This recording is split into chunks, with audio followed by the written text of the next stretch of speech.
Good evening and welcome all the way from England. I just would like to know, what are your thoughts on the debate tonight? What did you come here to see? What do you expect? Or are you open-minded? Or what do you come here for tonight?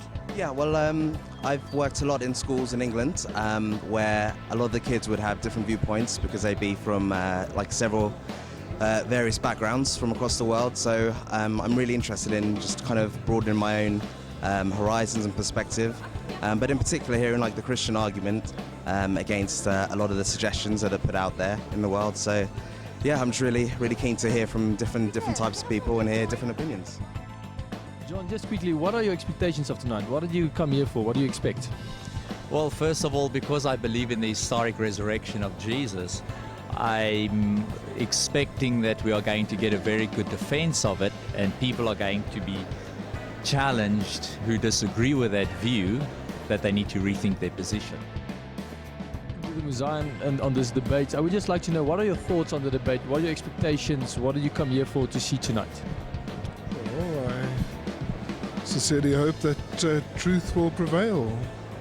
There seems to be a certain degree of confusion that's been injected into the foundational truths of Christianity by people like Spangenberg and Wolmarans.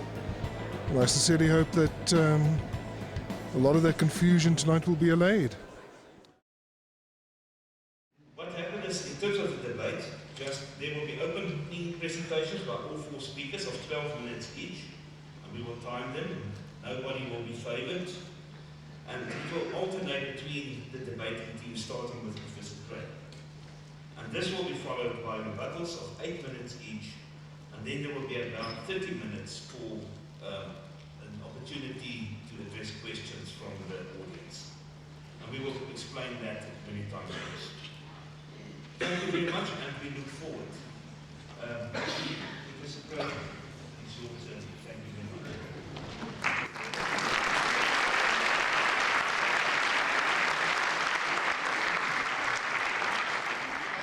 Thank you very much, and good evening. I know that I speak for Mike as well as for myself in saying how delighted we are to be here visiting South Africa. We really enjoyed the beauty of the Cape, as well as your warmth and hospitality, and we're grateful for the invitation to participate in tonight's important debate. And I want to thank all of the sponsors for the hard work that's gone into preparing for tonight's event. Now, the question before us tonight is, how should we understand the narratives about Jesus' resurrection? In answer to that question, Mike and I propose to defend two major contentions in tonight's debate. One, the texts of the New Testament teach that Jesus' resurrection was a physical, historical event. And two, there's no good reason to deny this traditional understanding of the texts. In my opening speech, I want to speak in favor of that first contention, and then I'll pass the ball to Mike to defend the second contention in his opening speech. So, what can be said on behalf of our first contention that the texts of the New Testament teach that Jesus' resurrection was a physical, historical event? Well, a lot. Over the last half century, there's transpired a revolution in historical scholarship concerning the New Testament records of Jesus. What has occurred is what one scholar aptly calls the Jewish reclamation of Jesus. Historical scholars have come to appreciate that the proper context for understanding Jesus of Nazareth is not pagan culture or religion, but first century Palestinian Judaism. Jesus and all his disciples were Jews, and it's against that background that the Gospels are to be understood. This realization has profound implications for our interpretation of the New Testament texts concerning Jesus' resurrection. Jewish hopes for the resurrection of the dead were, without exception, the belief in a literal, physical resurrection of the body. Hence, Jewish funerary practices included preserving the bones of the deceased in ossuaries, or bone boxes, in hopes of the resurrection of the dead at the end of the world. N.T. Wright, the author of a massive study of resurrection in the ancient world, concludes there is no evidence for Jews of our period using the word resurrection to denote something essentially non-concrete. Jews believed in a bodily, physical resurrection from the grave.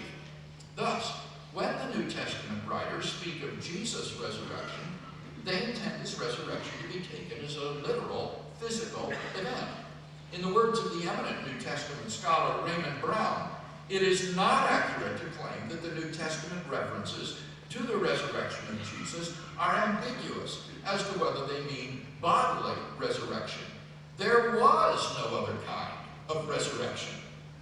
And so we find, for example, the Apostle Paul in 1 Corinthians 15, discoursing at length in answer to the Corinthian question, how are the dead raised? With what kind of body do they come? The sermons in the book of Acts similarly present Jesus' resurrection as a literal event in history, just like the crucifixion and burial of Jesus, events verified by witnesses. And of course, the whole empty tomb tradition in all four Gospels shows clearly that Jesus' resurrection was not thought of as a mere metaphor, but as a literal, physical event. As the late John A.T. Robinson once nicely put it, with respect to Jesus' resurrection, it wasn't just that there was nothing to show for it. Rather, there literally was nothing to show for it. That is to say, an empty tomb. The Jewish reclamation of Jesus has had the further effect of enhancing the gospel's historical credibility with respect to the life of Jesus. Jesus is now widely recognized to have carried out a ministry of miracle working and exorcisms as signs of the inauguration of the kingdom of God into human history in his person. The events of Easter have been no exception to this revolution in scholarship. Back in the 1930s and 40s, the discovery of Jesus' empty tomb was widely dismissed as a late legend and even an embarrassment for the Christian faith. Similarly, the disciples' belief in Jesus' resurrection was taken to be the result of the disciples' fervent faith in Jesus. This skepticism concerning the events of Easter was a spent force by the late 1960s and then began rapidly to recede. Today, the majority of New Testaments by far agree on the following four facts.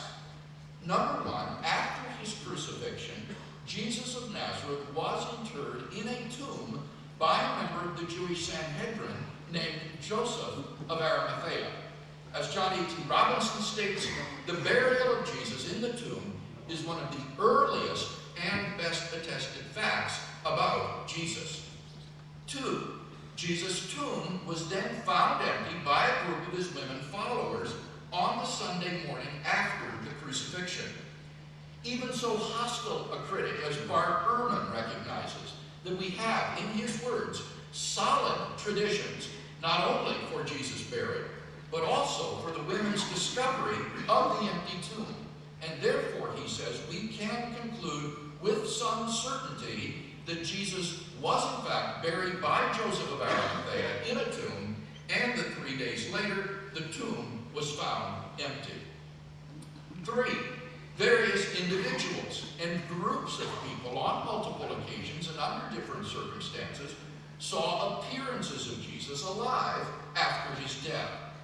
This fact is universally acknowledged by New Testament scholars. Even the skeptical German New Testament critic Gott Rudemann concludes it may be taken as historically certain that Peter and the disciples had experiences after Jesus' death in which Jesus appeared to them as the risen Christ. And finally, number four, the original disciples' belief in Jesus' resurrection was not the result of their faith in him or of wishful thinking, but quite the contrary. Their faith in him was the result of their having come to believe that he was risen from the dead. N.T. Wright explains, if nothing happened after Jesus' death, then any first century Jew would have said he was another deluded fanatic. That is why, as a historian, I cannot explain the rise of early Christianity unless Jesus rose again, leaving an empty tomb behind him. The historical foundations of belief in Jesus' resurrection are thus surprisingly well attested and are recognized as such by the majority of New Testament scholars today. In fact, Dr. Spangenberg himself, in his article, Jesus Hellefakt and Obstanding, affirms all four of these historical facts. His rejection of Jesus' physical resurrection depends more on his philosophical views about the existence of God than on historical considerations concerning the texts of the New Testament. That leads me then to our second main contention, that there's no good reason to deny this traditional understanding of the New Testament texts. I do want to say a couple of words about this contention before passing the ball to Dr. Lacuna. The New Testament texts affirm, as we've seen, that Jesus was raised physically and bodily from the dead. Such an event would literally be a miracle, an event caused by God. And of course, if you don't believe in God, then you're not going to be open to any such miraculous explanation. Both Dr. Spangenberg and Dr. Wolmarans have been quite candid about their non-theism. Dr. Spangenberg says, and I quote, "To prevent confusion, I do not talk of God with a capital G anymore, but of God lowercase g, or the divine. God, as he is portrayed in the Bible, is only a human construct. I myself choose to think and talk atheistically about God, little g, the divine." Dr. Wolmarans likewise repudiates theism in favor of a religion of nature, even rewriting Psalm 23 to read, "The earth cares for me like a shepherd. As long as I live, the earth will look after me." Now, obviously, if you don't believe that God exists, then you have to reject the miracles of the New Testament, like the resurrection. As Dr. Spangenberg writes, since God can no longer be conceived in theistic terms, it becomes nonsensical to seek to understand Jesus as the incarnation of the theistic deity. None of us believes that corpses can come alive again and walk about. Now, of course, it's perfectly legitimate for the non-theist to reject the resurrection of Jesus as the best explanation of the evidence. But what is not legitimate is to twist the texts of the New Testament to make them say what you want them to say in order to fit your worldview. If a modernist theologian can no longer believe in the theistic worldview of the New Testament writers, then he should have the honesty to say plainly that Christianity is just false, rather than engage in theological double talk, claiming to affirm Jesus' resurrection while denying that it really occurred. In any case, why think that theism is no longer a tenable worldview? The death of God theology of the mid-1960s didn't even outlive that decade. Instead, over the last 40 years, there has been a tremendous revival of theism in philosophical circles, so that today many of England and America's finest philosophers at our most prestigious universities are outspoken theists. I'm sure they'd be quite surprised by the announcement that their view is now outmoded and untenable. In summary, then, we've seen that the texts of the New Testament, when interpreted in their proper Jewish setting, teach that Jesus' resurrection was a physical, historical event. What we now want to hear from our esteemed colleagues is some good reason to deny this traditional understanding.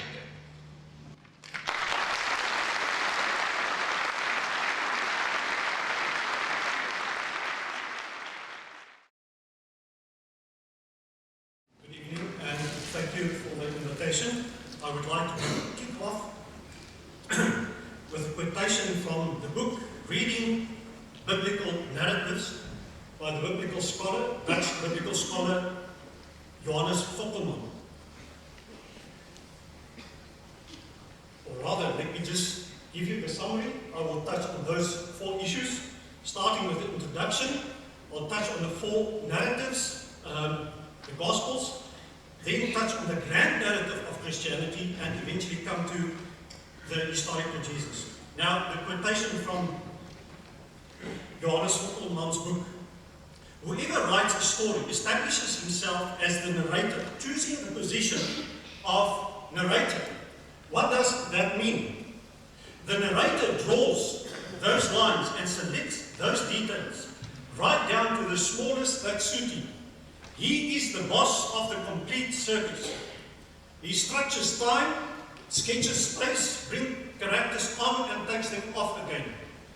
Misleads the reader at times and enforces his point of view through thick and thin. The 4 Gospels are narratives and should be read and studied as narratives and not as if they are historical documents telling us exactly what Jesus did and when and where he did it. Since this is the case, we should keep in mind that one Gospel writer's understanding of Jesus and image of Jesus would differ from another author's image of Jesus. And this we should keep in mind when we read the endings of the Gospels. Now let me quickly take you through the endings of the Gospels. And I've given a handout. Unfortunately, I did not assume that so many people will attend. I only made 140 copies. Now, the author of Mark, the oldest canonical Gospel, written shortly after 70 CE, does not end his Gospel with an apparition. The narrator concludes by telling that the reader that 3 women went to the grave after the Sabbath and arrived at the tomb just after sunrise on the Sunday morning. That's 12 hours. Because in Jewish time reckoning, Sabbath ends Saturday evening. So since Saturday evening until Sunday morning, they were venturing towards the tomb. And they arrived there with their spices and discovered that the stone was rolled away. On entering, they saw a young man wearing a robe. He told them that Jesus had been raised and that he was on his way to Galilee. They should share this news with the disciples and Peter. Terrified, the woman ran away and did not share the news. This is how the oldest copy of the Gospel of Mark ends. The original ending of Mark leaves the reader to draw his own conclusions. What should they do with the message of Jesus? The message of God's kingdom. Should they fear like the woman, stay in Jerusalem, or should they go to Galilee and continue the preaching of the gospel? In the gospel according to Matthew, only 2 women went to the grave without any spices. And then, suddenly, when they arrived at the tomb, protected by guards, Roman guards, there was a violent earthquake. And then, suddenly, they went into the tomb, saw nothing, and then went out. And on their way, they had an apparition of Jesus. And he repeats the command that the angel inside the tomb gave them, and said, Jesus is on his way to Galilee. The guards were frightened, some of them went to the high priest and delivered the news. And they then fabricated a lie that Jesus' body was stolen. Jesus eventually met the disciples on a mountain in Galilee, where he commissioned them to baptize all the nations and to teach them to observe all that he had commanded. Now, why does Jesus meet them on the mountain? It's not mentioned in the other Gospels. Because Matthew sketches Jesus as a second Moses. And like Moses died on the mountain, Mount Nebo, so Jesus also, as a second Moses, had to get on a mountain before his story ends. And why this emphasis on to teach others to observe what he have taught? Jesus is the second Moses, and therefore he gives the instruction that people should stick to the law of Moses.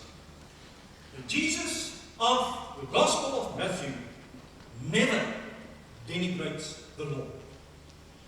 Now Luke's ending is nearly as long as John's.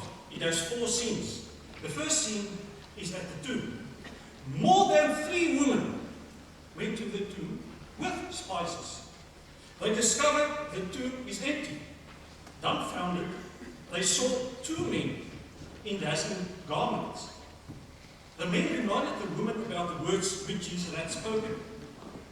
They then went to the disciples to break the news. None believed him. The reader is then introduced to a second scene. 2 disciples on their way to Emmaus. They did not recognize Jesus when he joined them. However, the reader knows that it is Jesus because the narrator informs the reader that Jesus is present. So the reader knows more than the disciples.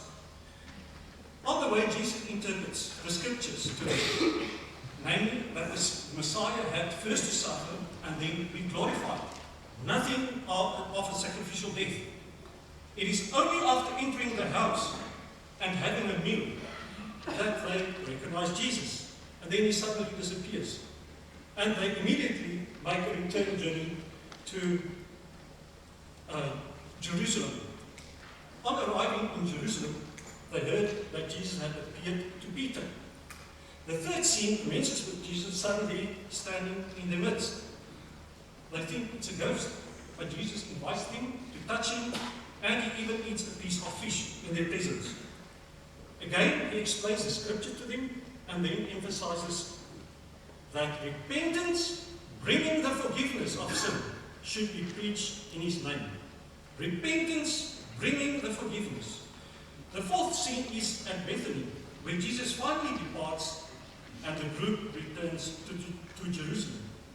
The 4 scenes can be summarized as: in Jerusalem, on the way to Emmaus, back to Jerusalem, then to Bethany, and back to Jerusalem. Nothing is mentioned of a rendezvous in Galilee. But take note, anyone who will study this gospel attentively will see that forgiveness plays a prominent role in this gospel. But this is not forgiveness based on a so-called sacrificial death on the cross. You will not find it in the Gospel of Luke. Time does not allow me to cover the Gospel of John, but you can just glance at that handout and you will see how he even elaborates on all these stories that has now been told and told. Now, when we come to the grand narrative, theologians of the 4th and 5th century took these gospel narratives, as well as what was written in the rest of the New Testament, and they turned it into the grand narrative of Christianity. This had the effect that a new Jesus character was created. Jesus Christ of the ecumenical creeds. Listen to the Apostles' Creed and what it claims.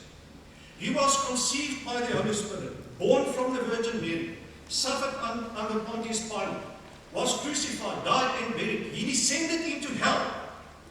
On the 3rd day he rose again. And you can look at that drawing of the 3-decker universe. Jesus comes from heaven, born on earth, eventually died, went into hell, was raised, and went back.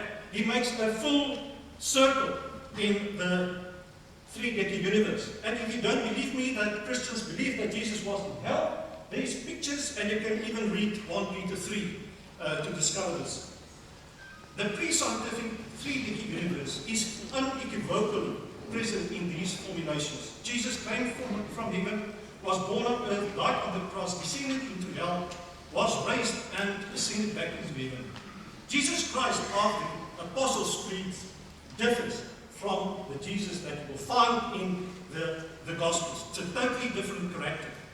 And you can even ask, why this big issue about death in Christianity? It is because it is preached in the Christian gospel or in churches that we die because of the original sin of Adam and Eve. And because Adam and Eve died, that is why we all died, and that is why Jesus had to die on the cross, so as to be raised by God, so that we can forever live with Him. There is a discrepancy between Jesus' gospel and the gospel which Christianity proclaims.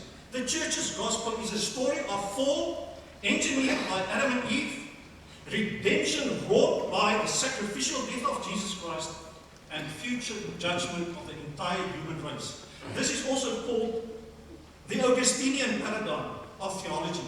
And as Philip Kennedy from the University of Oxford has said, this paradigm has reached its end. Now, when we come to the whole fact of, in America, these types of books are recently being published. Saving Christianity from Empire, because the Christianity that we all grew up is the Christianity of the Empire. Christianity that Constantine introduced. Trinity was introduced by Theodosius the Great. It was not part of Jesus' own religion. He was at home in Judaism. He did not believe in the Trinity. He was not part of the Trinity. You will never discover in the three Gospels that Jesus claimed that he is part of the Trinity. Good evening, and thank you, Professor Snyder, for your comments. I just want to say how happy I am to be here at Tufts. I'm a Tucky. I'm proud of it. I graduated, got my PhD.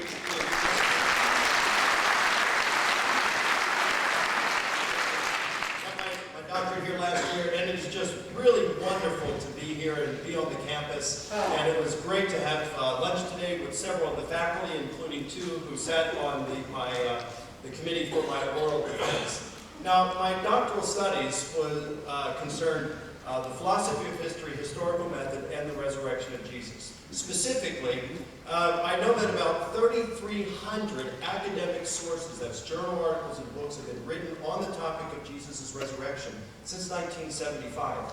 Dale Allison, somewhat of a skeptical New Testament scholar, refers to the topic we're discussing this evening as the prize puzzle of New Testament research. And so this is a really important topic we're discussing this evening, and it has garnered a lot of attention from New Testament scholars. But they all disagree so much on this, and I wondered why. And then I wondered how many people who have did a thorough historical investigation on the resurrection of Jesus had actual training in the philosophy of history and historical method. And you go around and you look at the course catalogs in most universities and their bachelor's, master's, and doctoral level courses in the departments of religion, and you add up all the courses offered for the students in the Department of Religion or Religious Studies in the philosophy of history and historical method. And let me tell you, it's rare as hen's teeth to find them. Which means you get a lot of biblical scholars getting out of school with their doctorates, calling themselves historians of Jesus, and they haven't had the first course on how to do history. So what I wanted to do was to find out how professional historians outside of the community of biblical scholars did their work, and then apply that to the resurrection of Jesus and see how it differed. And it was just amazing. It really was. It was a lot of fun. And so when Dr. Craig asked me to be his debate partner on the topic of the resurrection of Jesus at Tufts, I can't tell you how thrilled I was. So, Dr. Craig, in his opening statement, defended two major contentions. The first is that the text of the New Testament teach that Jesus' resurrection was a physical, historical event. And number two, there's no good reason to deny this traditional understanding of the texts. Now, I listened very carefully to what Professor Spangenberg just offered. And he didn't dispute any of the four facts that Professor Craig offered. So he didn't dispute Dr. Craig's first major contention, that the text of the New Testament teach that Jesus' resurrection was a physical, historical event. That wasn't contested at all. So, Dr. Craig's first contention stands. The second contention was by Dr. Craig, there's no good reason to deny this traditional understanding of the text. Now, Professor Spangenberg's first three objections were, number one, the four Gospels, the fourth one teaches forgiveness that plays a large part, and sacrifice was not part of Luke's Gospel. The second one concerns the Apostles' Creed and says the teachings, a lot of the teachings in the Apostles' Creed differs from what you find in the Gospels. And third, the Trinity was introduced by Theodosius the Great. And I wondered, what's the relevance of any of those to tonight's topic? I might as well just talk about some lectures I had the other evening at Ponchester at the Northwest. It'd be just as relevant. These have nothing whatsoever to do. They're all red herrings. Now, a red herring is a logical fallacy that comes after, is patterned after the sport of fox hunting, in which a dry smoked herring that's red in color is dragged off the path and into the woods to draw off the scent of the hounds. In logic, a red herring is an interesting argument, but it's irrelevant. And if you're not careful, it's going to drag you off the path, your attention. I mean, you could be here and going, oh, that's really interesting. Wow, well, what about that in the Apostles' Creed? And do the early Gospels, do they teach differently in the New Testament text than with the Apostles' Creed? It's irrelevant. It's an interesting question. It's a different debate. And we've come here this evening to discuss the question, how should we interpret the New Testament text regarding the physical resurrection of Jesus? So I want to ask us to be careful. We can discuss this after the debate if you want. It's a neat topic, but it's irrelevant for tonight's debate. So don't be a dog and be drawn off into the woods on irrelevant topics, or else you'll give Professor Spangenberg something to bark about.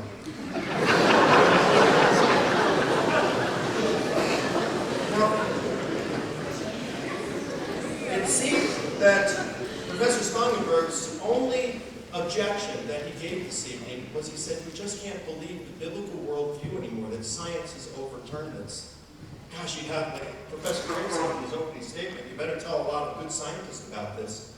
For example, George Ellis, who teaches at the University of Cape Town, has been described as knowing more about cosmology than anyone, even Stephen Hawking. Christopher Isham, a quantum cosmologist at the Imperial College of Science and Technology in London, has been called Britain's leading quantum cosmologist. Francisco Ayala, one of the leading evolutionary biologists in the world. Alan Sandage, who is probably the greatest living astronomer. Francis Collins, the head of the Human Genome Project. All these prominent, prestigious scientists have two things in common. Number one, they're theists.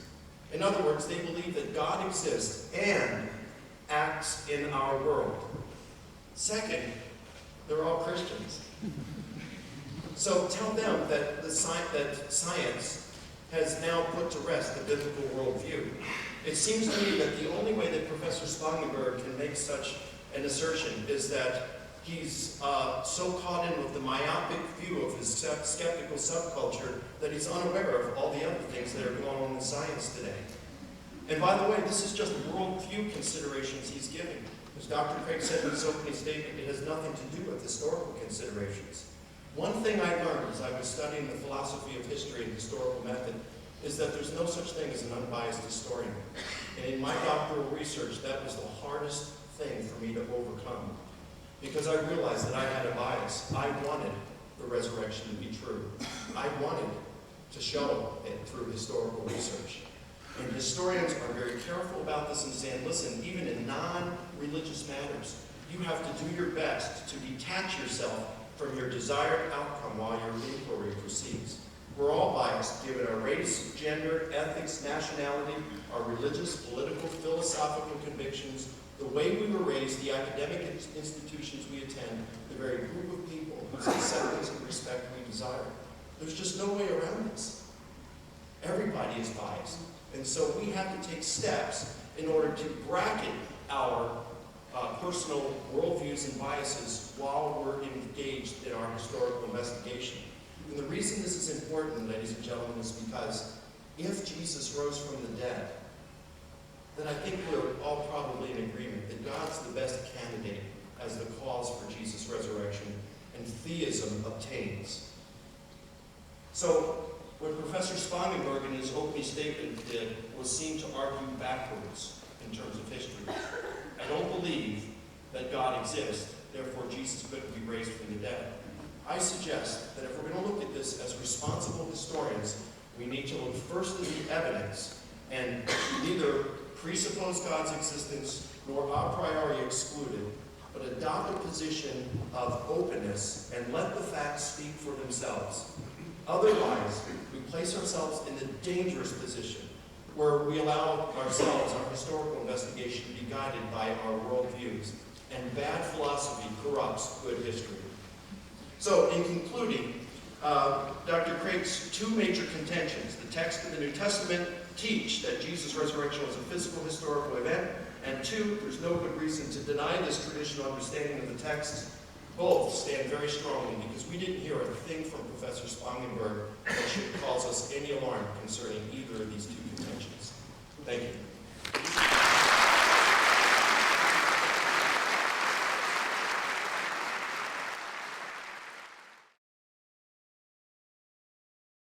I would like to thank everybody for being here, especially the organizers, and Dr. Craig and Turner for coming all the way from America to help us understand what is going on in theology. And especially Dr. Craig for quoting me, especially an article I wrote 10 years ago in Afrikaans. I don't know who translated it for you, but I definitely do not regard God as nature. I agree with that eminent scholar Paul Tillich that God is the ground of all being. And my translation of Psalm 23 was to give expression to that view of God, which is much wider than a personal God above the skies, putting the strings of our earthly events. It's also nice to be back at my alma mater. I remember as a student when the Blue Bulls, that time of the Northern Transvaal, won. It was regarded as a very special proof of God's existence.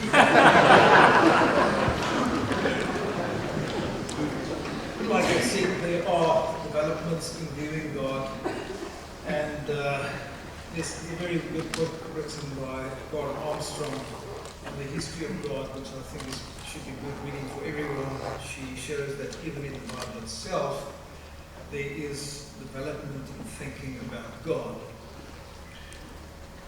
I would like to discuss the question not of how we should, because I don't think there's a final answer to reading any text, how we should read this text, but how we could understand the new narratives, New Testament narratives in a relevant and a responsible manner. And in short, my answer is not literally. As myth. Keeping within the parameters of scientific discourse, that the result of this analysis should be in principle open for dissent, for modification or alteration. And therefore, I'm going to say something about two types of discourse which the Greeks distinguished. They called it mythos and logos. I will then supply a definition of myth, and supply a rationale for why resurrection stories in general may be classified as myths. Finally, I will interpret the appearance of Jesus to Putan and 12 as such a myth. As a child, I remember one day we had a terrible storm. Scared of the thunder, I asked my grandmother what this noise was. Without blinking an eye, she responded, "The voice of God," quoting Psalm 29. Of course, my next question was, what does God say? And she started with a list of social evils. People should stop doing crime. The miniskirts young girls wear is really an abomination. Can you believe it? And children should obey their parents. And so on and so on and so forth. And her view of thunder showed all the elements of mythos, which is a story explaining this reality in terms of another supernatural reality. And this gave us some sort of meaning in life. think that somehow there is justice in God's control of events. And Logos, of course, is the exact opposite. It explains phenomena in terms of this reality. Later I would learn that thunder is caused by lightning, which causes air to hit and compress and expand, causing this noise. Now, personally, I don't think that the one this cause is better than the other. But I do think it's very dangerous to call a mythos a logos. And the history of Christianity is unfortunately filled with this type of reasoning. A myth can therefore be defined as a story created in response to the chaos of our inner or outer worlds by referring it to another ultimate reality. In ancient times, myths are solidly grounded in the picture of a world with three stories, to which Saki so eloquently referred, and which, as far as I'm concerned, is not valid anymore. This three-story world vision. This is not how we view reality. This view of the cosmos itself generated stories and characters. To communicate with divine beings in heaven, we need messengers, angels, dreams, or divine procedures. And possessed by a divine being, one can also produce ecstatic or inspired speech. Below the earth, we have Hades or Tartarus, where the souls of dead congregate and where sinners are punished. Demons originating from there may possess you, make you sick, or tempt you. Heroes in antiquity were special people who were connected to all three realms of the universe. A divine being is his father, an earthly woman his mother. He would do miracles, be killed, go down to Hades, and be resurrected and given a new body, similar to that of the stars, and ascend into the third story, into heaven. And sometimes myth would have a historical call. When Julius Caesar was assassinated in 44, before our common era, Halley's Comet appeared in the sky. And immediately Caesar Augustus issued a coin with Halley's Comet on it, implying that is the spirit of Julius Caesar ascending to heaven. And in this way, calling himself the Son of God, creating political propaganda.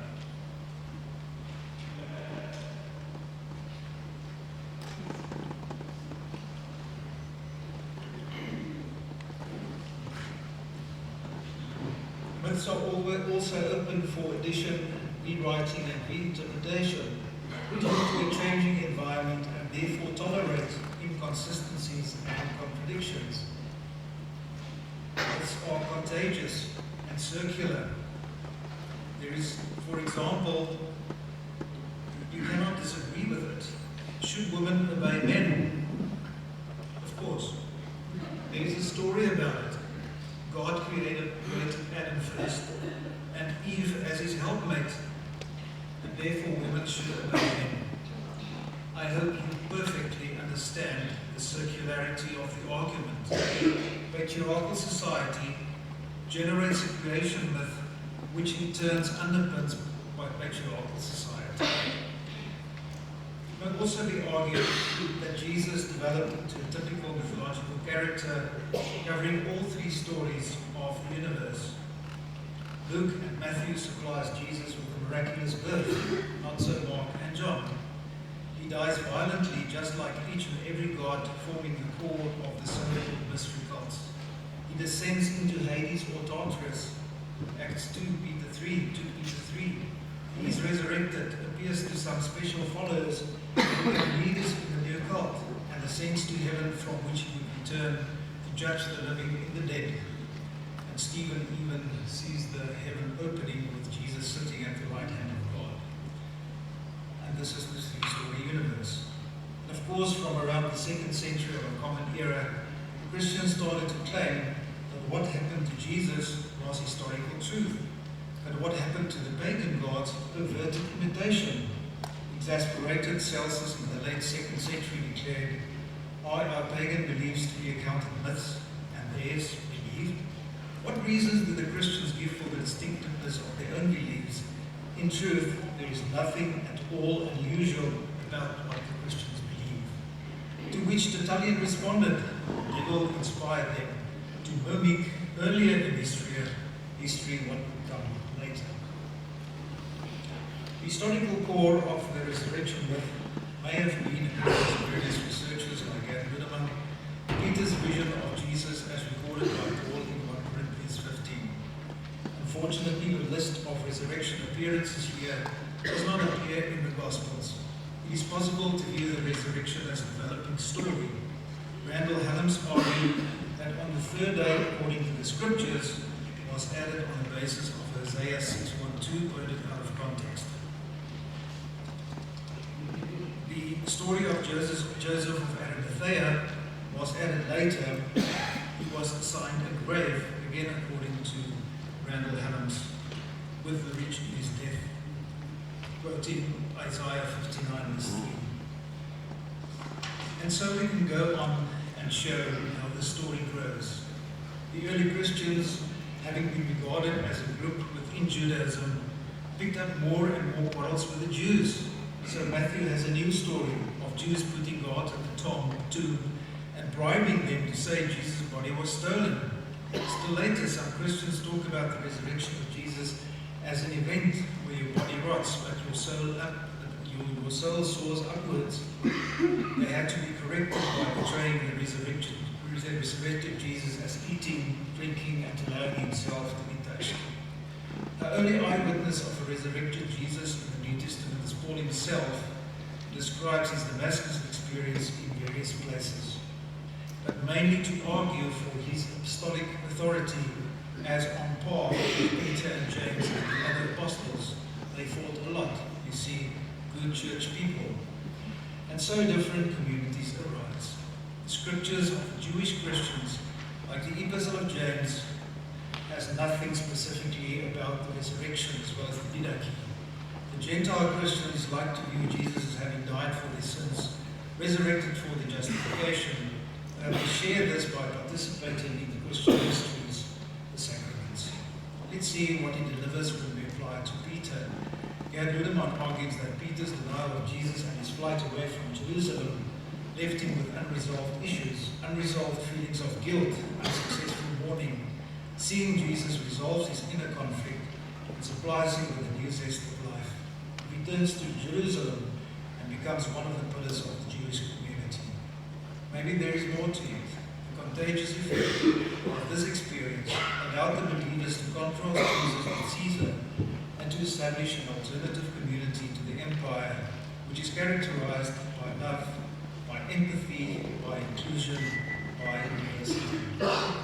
I'd like to end my talk by referring to a little poem which was written by Yehudi Ben Amichai on the place where we are right. Flowers will never grow in the spring. The place where we are right is hard and trampled like a yard, but doubts and loves dig up the world like a mow or plough, and a whisper will be heard in the place where the ruined house once stood. And with this I conclude, confessing my own doubts and uncertainties. Thank you.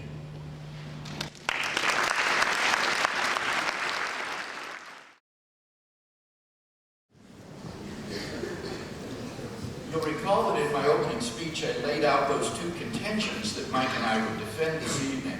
The first of these was that the texts of the New Testament teach that Jesus' resurrection was a physical, historical event. Now, Dr. Wolfgang says that we could interpret this another way, though he's not claiming that we should. But it seems that both of our colleagues have difficulty engaging with the topic this evening. The topic this evening is how should we interpret the texts of the New Testament concerning Jesus' resurrection. And I would certainly admit you could interpret these texts mythologically, but the problem is that if you did so, you would be wrong, because that's not the proper interpretation of the text. Dr. Wolmerans thinks that the Gospels are examples of mythological writing akin to the stories of Greco-Roman mythology, and therefore to be understood symbolically. Unfortunately, I'm sorry to say, Dr. Wolmerans' scholarship here is just hopelessly out of date. He would have us ignore over 100 years of historical scholarship with respect to the New Testament and revert to the mythological interpretation of the 19th century. In particular, he would have us completely ignore the Jewish reclamation of Jesus and revert to understanding Jesus against the backdrop of pagan religion. He fails to grasp the Jewishness of Jesus and so seriously distorts the meaning of these very Jewish texts. Not only so, but the fact that the Gospels were written so soon after the events that they record makes them utterly unlike myths, which form over centuries of development. Paul Barnett, who is an Australian historian, sums it up well when he says, "The Jewish character of the gospel message and the radical brevity of the time frame in which it arose are the two torpedoes that sink the mythological reconstruction." More specifically, I think Dr. Wolmerans has got the literary genre of the Gospels wrong. C.S. Lewis, a professor of medieval and Renaissance literature at Cambridge University, wrote, "I have been reading romances, legends, myths all my life. I know what they are like. I know that not one of them is like this." The Gospels are not of the genre of mythology. They are historical records of people who really lived, of events that really occurred, of places that actually existed, that you can read about in the works of historians like Josephus, the Jewish historian. Rather, contemporary scholars have come to recognize that the Gospels belong to the literary genre of ancient biography, akin to the so-called lives of famous people. According to the New Testament scholar Craig Keener, all four Gospels fit the genre of ancient biography, the life of a prominent person. Moreover, he points out, biographies were essentially historical works. He says the fact that the Gospels use recent traditions and that those who can be checked are careful in their use of sources suggests that the Gospels should be placed among the most reliable of ancient biographies. So why does Dr. Wolmerans think that the Gospels belong to the genre of myth? Well, the basic reason is his philosophical naturalism. As he says, he agrees with Tillich that God is just the ground of all being, an impersonal absolute. So anything that relates supernatural events are for him, by definition, mythological. His claim is thus not based upon a careful, comparative, literary analysis of the gospel text. Rather, his naturalism has led him into a disastrous misunderstanding of the Gospel's literary genre. So I think when we read the Gospels in their Jewish setting, their Jewishness emerges. They are ancient Jewish biographies of this man, Jesus. And as I pointed out, they affirm consistently the honorable burial, the empty tomb, the post-mortem appearances, and the very origin of the disciples' belief in Jesus' resurrection. Now, Dr. Wolmerans says the burial is not historical. Joseph of Arimathea is a later addition. Let me just quickly list some of the reasons for thinking that this is historical. First, Jesus' burial is multiply attested in independent early sources, like the pre-Markan Passion source, the source behind the Gospel of Matthew, the independent source behind the Gospel of Luke, 1 Corinthians 15, and the tradition that Paul quotes that goes back to within 5 years of the death of Jesus, and the sermons in the book of Acts, which record the early apostolic preaching. So, according to Paul Barnett, and I quote, careful comparison of the texts of Mark and John indicate that neither of these Gospels is dependent on the other, and yet they have a number of incidents in common. For example, the burial of Jesus in the tomb of Joseph of Arimathea. Indeed, we have about 5 independent early sources for Joseph. What about the empty tomb? Well, let me again just list some of the grounds for affirming its historicity. Number one, the historicity of the burial story implies the historicity of the empty tomb.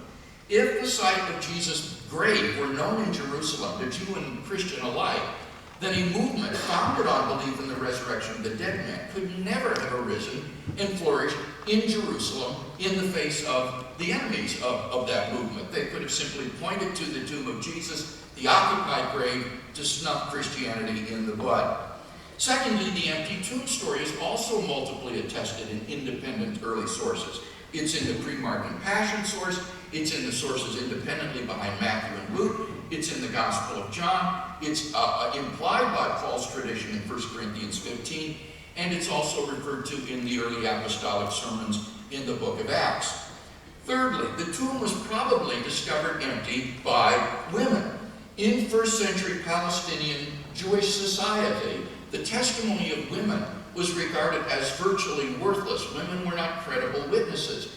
Therefore, any later legendary account would have made male disciples discover the empty tomb, Peter and John. The fact that it is women whose testimony was worthless in that culture, who are the witnesses to the fact of the empty tomb, is best explained by the fact that, like it or not, they were the discoverers of the empty tomb in the gospel. Writers faithful to record what for them was a rather embarrassing and awkward fact. So by the criterion of embarrassment, the historicity of the discovery of the empty tomb by women is likely historical. Fourthly, the story is simple and lacks theological embellishment. If you want to see how real legends look, just look at the apocryphal Gospel of Peter, a forgery from the second half of the 2nd century after Christ, in which Christ comes out of the tomb as a giant whose head reaches above the clouds, supported by 2 giant angels, followed by a talking cross and heralded by a voice from heaven. By contrast, the Markan narrative is stark in its simplicity. For these and many other reasons, the vast majority of New Testament historians have concluded that not only the burial, but also the empty tomb is historical. What authority does Dr. Volmerans offer? On behalf of his claim that it is legendary, he appeals to Randall Helms, who is a retired English professor from Arizona State University. Not, I think, a credible source. As for the appearances, these are universally acknowledged by New Testament historians, as well as the origin of the disciples' belief in Jesus' resurrection. On all these grounds, then, I think we have good reason for thinking that the New Testament texts are reliable in what they teach about the resurrection of Jesus.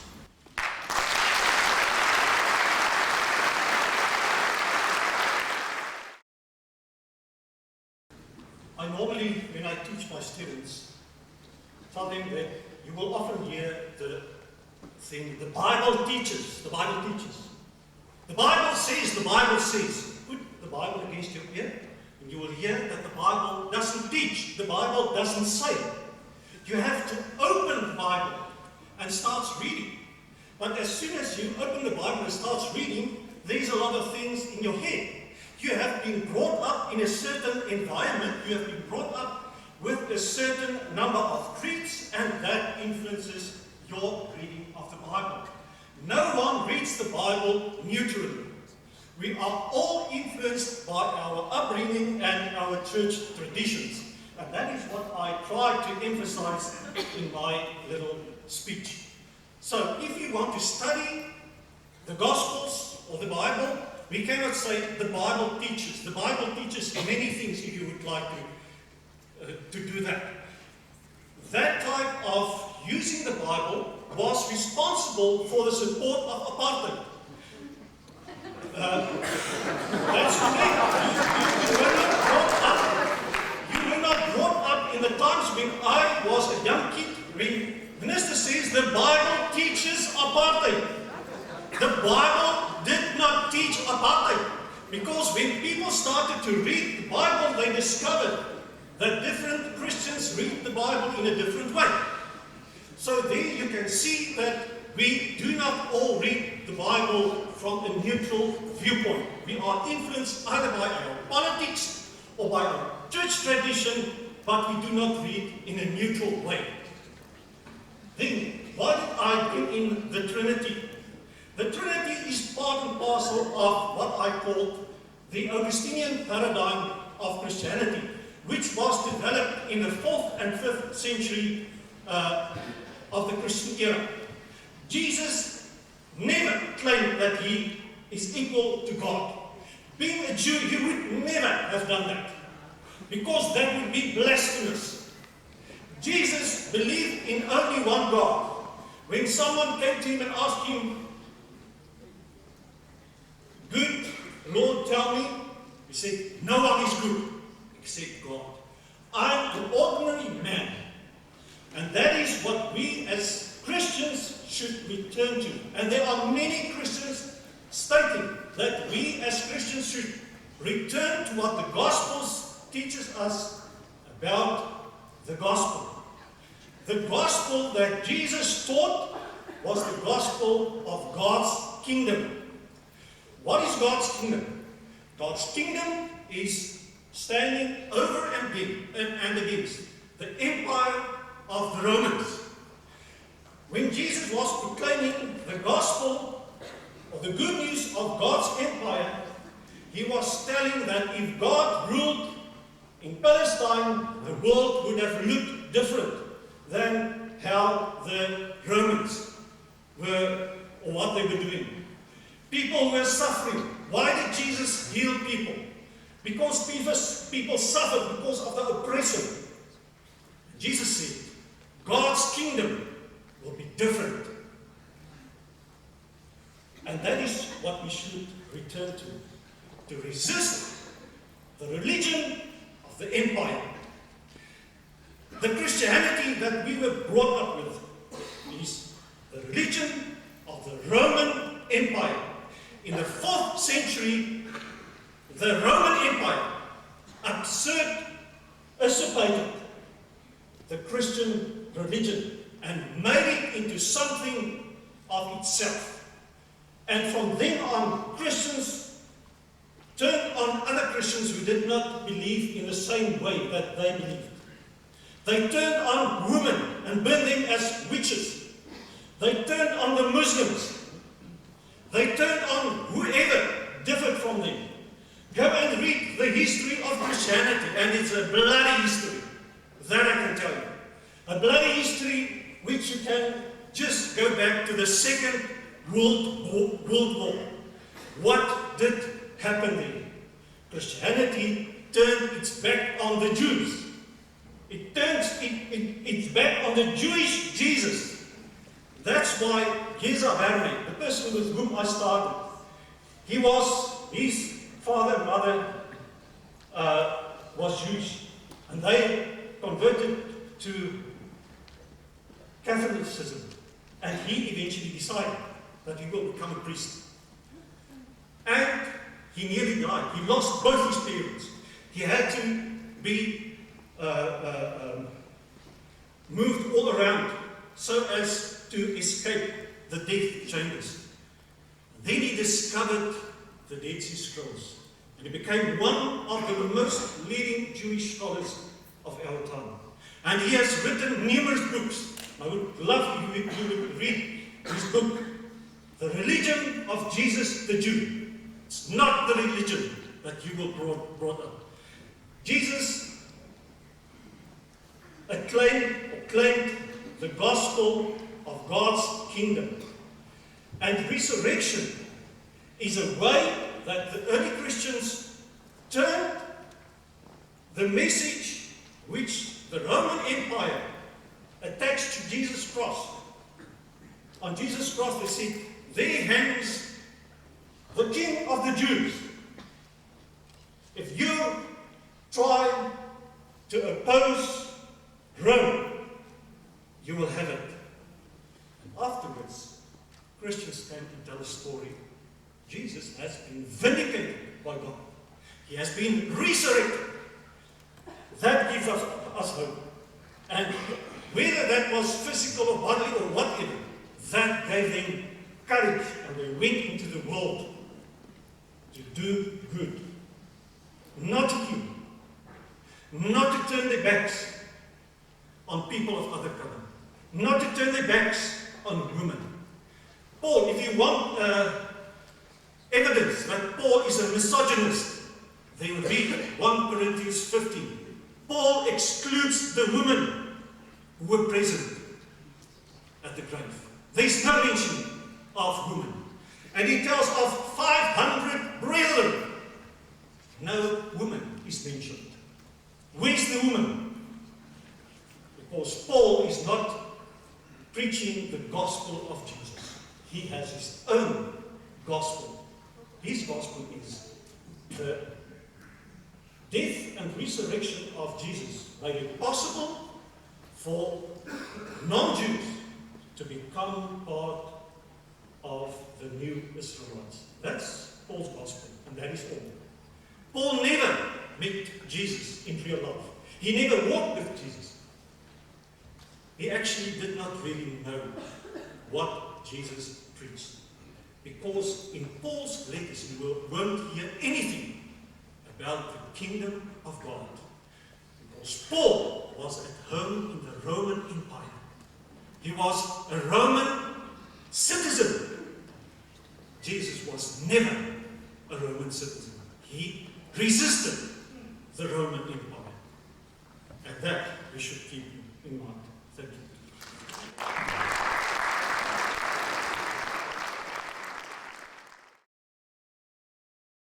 Well, we still haven't heard anything from Professor Spangenberg in reference to the resurrection of Jesus and why not to believe the biblical text on that. He opened up by saying, we believe because the environment in which we brought up. I said that in my opening statement. In terms of we all have our horizons, we all have our biases. These lead us in different directions to interpret things the way we interpret. That's why we have to detach ourselves as best as we can from our desired outcome while our investigation proceeds. Professor Spangenberg, all he did was present the genetic fallacy. He said that we believe something, this is why we believe something, because we were brought up, but that has nothing to do with the validity of the belief. I could believe something for all the wrong reasons, and yet that still be a correct belief. I could believe that Jesus rose from the dead because this is the way I was brought up. But that says nothing about the fact whether Jesus was raised from the dead. I believe it because of the historical evidence pointing that way. Someone else may believe it for a different reason. That doesn't mean they're wrong. It just means they believe it for a different reason. He says the Bible has been used to misuse to teach apartheid. We don't read the Bible from a neutral position. But that doesn't prove anything except that we don't read the Bible from a neutral position and some people misinterpret it. But ladies and gentlemen, this is why historical method is so important. We haven't heard any historical method from Professor Spangenberg or Professor Olmerins this evening. You notice this? Nothing in terms of historical method. Or why to reject the resurrection in specifics. So this is why historical method is so important, because it reveals the strengths and weaknesses of a hypothesis. He says Jesus never claimed to be equal with God. Red herring. It's interesting. I could debate that. In fact, I'll stay after if you want. We can debate it. But it's irrelevant to tonight's debate. Jesus taught. He says Jesus taught to resist the Roman Empire. Likewise, we should resist the empire. Red herring. It's completely irrelevant. He could be correct on that. And it doesn't matter for tonight's debate, which is about the New Testament text. He says Paul is a misogynist. Red herring. It's an important discussion, but it's irrelevant for this evening's debate. Paul has his own gospel. No, I really don't think so. I mean, Paul talks in Galatians chapters 1 and 2 how he met with the disciples, the Apostle Peter in Jerusalem, and the Greek term used there is hysteresai, which strongly suggests that he went up to get a history of Jesus' life and teachings. And then also,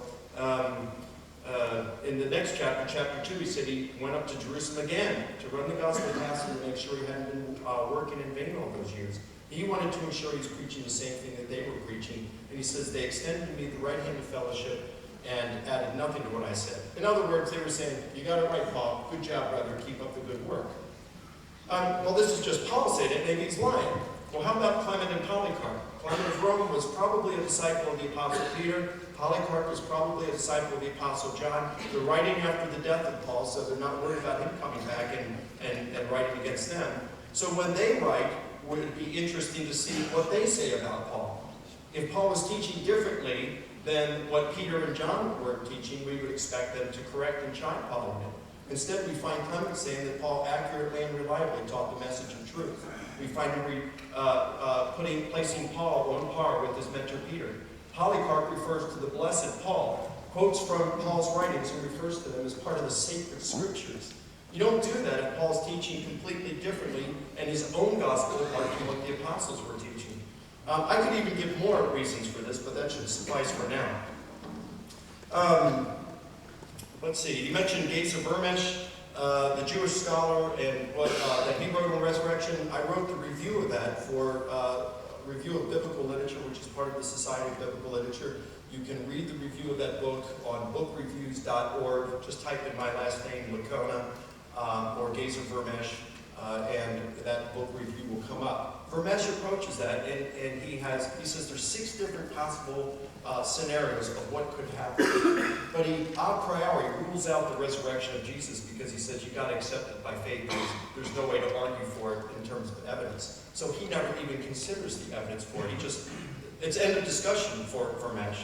That's poor history because now, again, he's allowing his worldview to guide his historical investigation.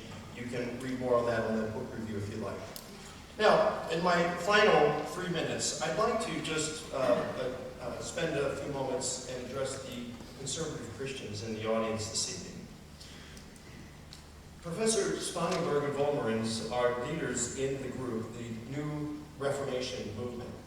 We have a similar group in North America called the Jesus Seminar. Now this group, the Jesus Seminar, made a big splash in the popular media in the 1980s and 1990s.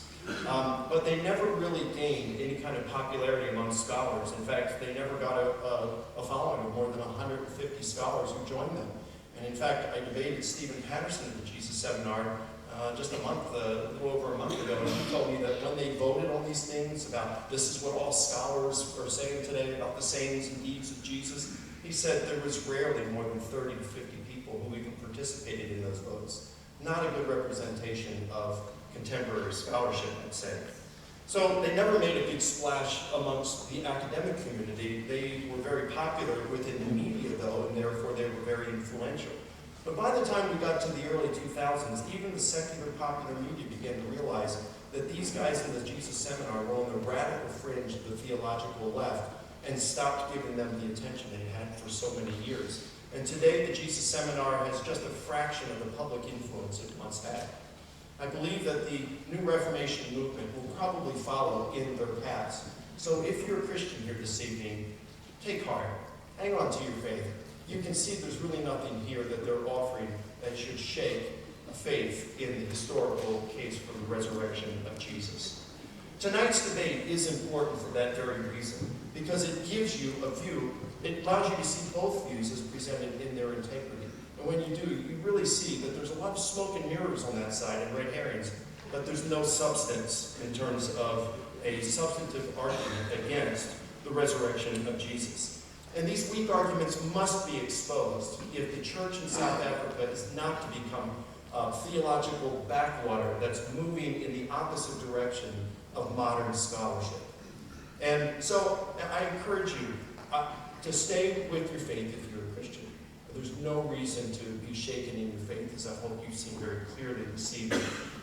But on a more positive note, I do want to thank Professor Spangenberg and Vollmerins for offering these challenges, because oftentimes the church becomes very lazy in its thinking. And it's just a matter of just believe because this is the way you've been raised. And that becomes dangerous. We need to be academically rigorous. It tells us the scriptures, Jesus told us to love God with all of our heart, soul, mind, and strength. And our mind is something that's often left out of the discussion. So I hope this has been encouraging you to this evening, and we can see that Dr. Craig's and my 2 major contentions this evening have withstood, despite the critical scrutiny that has been offered. Thank you.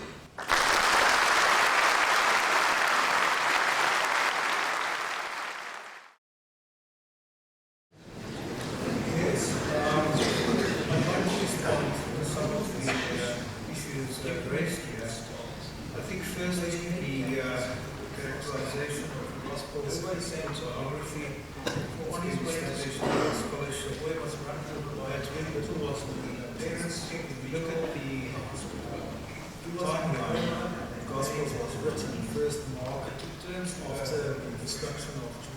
first like 17 Jesus background. Teresa was about 40 to 50 years after that.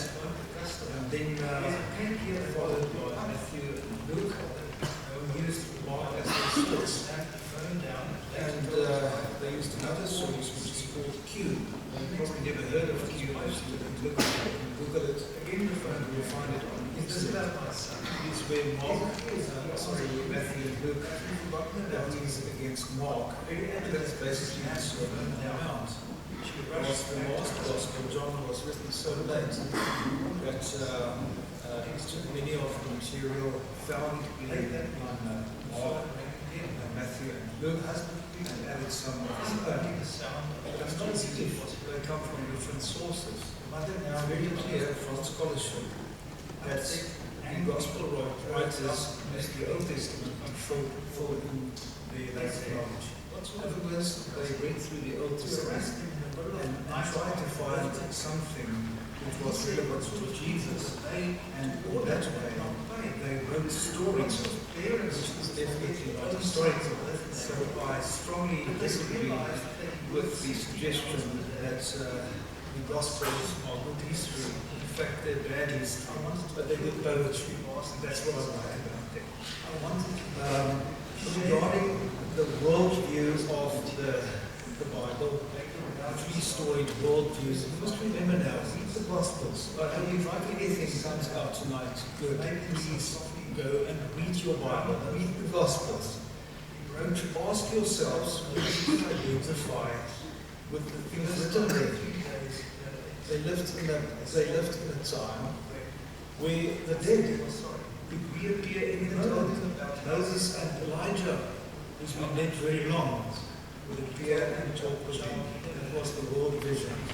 They lived in a world where sickness was described as demon possession. What would you do if you had a child who's got epilepsy? Would you go to have it exercised, or would you take medicine? There's a huge difference in worldview. Our picture of the world has changed. Life now is important. We tend to experience reality in terms of itself, not in terms of another world. This is very bothering for me about the worldview we experienced here and the method applied, that it takes on a myth itself. It takes the form of a myth, which has all the implications of circular argumentation. We believe in a certain reading of the Bible because God can do miracles, and then we use that to underpin our reading of the Bible, which is, as far as I'm concerned, inconsistent with scientific discourse. And so we can go on. I would rather try to end on a very positive note. James Fowler did a study of how people experience religion. And he experienced various stages people go through. The first stage is the literal stage, where you read everything literal and you experience very literal. And then, of course, you come to a stage where things are more universal, more inclusive, more value-driven. And in that sense, the New Reformation movement for me has provided me with a home which I didn't find elsewhere. And of course, numbers are not important. It's the values that carry us. And I would like to conclude with a story written by Raymond Carver. He's an atheist, but he said, I believe in the resurrection. And this story is called A Small Good Thing. And I'm retelling it as a parable. For the resurrection is like a mother who went to a baker. She ordered a birthday cake for her son. As was his custom, the baker worked in the night to bake the cake. With his radio-bearing country music, he formed it into a spaceship, decorated it with stars, and placed 8 candles in the red frosting. Nobody came to collect the cake, for on his way to school, the boy was run over by a car. The parents kept vigil in the hospital. He was in a coma, and they prayed and did not eat. They took turns to go home and freshen up. The first night, it was the father's turn. The baker was upset about his clients. In the middle of the night, he phoned the customer. There's a cake here that wasn't picked up. The father did not know what it was all about. He slammed the phone down and later told his wife about a weird call he received. The next evening, it was his wife's turn to go home.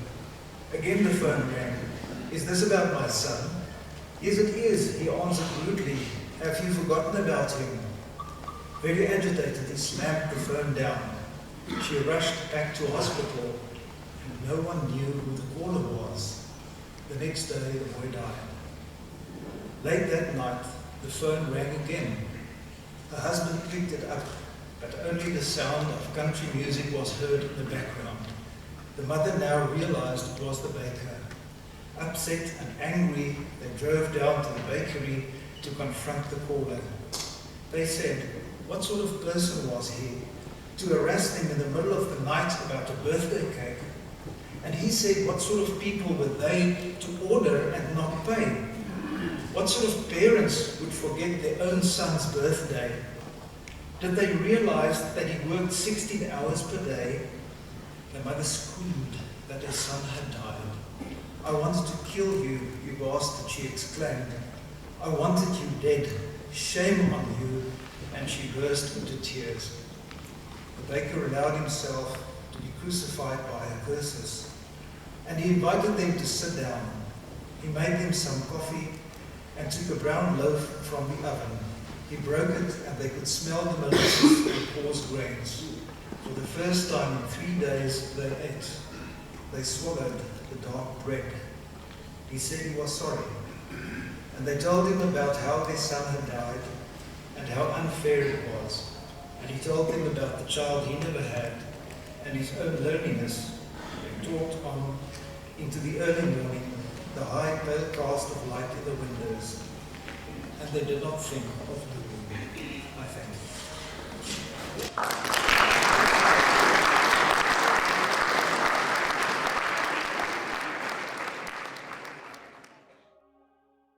Tonight was a lot of fun here being at Tux, and the people were just wonderful, and it was just so encouraging to see how people just gravitated to the subject and loved getting involved in the debate and hearing it discussed. It was neat to see a packed house here, which I'm guessing, you know, is close to 500. And then in the amphitheater outside, it was, I don't know how many people were there, but when we came in here, there were quite a few already. So it was really neat. I think in terms of what Professor Spangenberg and Vollmerans offered, I think this is just characteristic of a lot of what we're seeing from the radical fringe of the theological left. There's a lot of red herrings, there's a lot of discussion about interesting topics, but they're just red herrings to pull you off the topic at hand. And when you come to something that's so well attested, historically speaking, like the resurrection of Jesus, there really is no good, plausible, naturalistic explanation that can account for it. And so I thought that became abundantly evident this evening, and it was just a lot of fun, a very positive experience. In all candor, I have to say this wasn't a very good debate tonight. I don't think our opponents really showed up. The first speech by Spangenberg was just one red herring after another, and Dr. Vollmerans really wasn't able to support any of the assertions that he offered. So frankly, I thought it was a valuable debate in the sense of exposing the superficiality and the vacuity of the point of view they were defending. But it wasn't a good debate in the sense of a substantive exchange of arguments, because frankly there was just so little on the other side.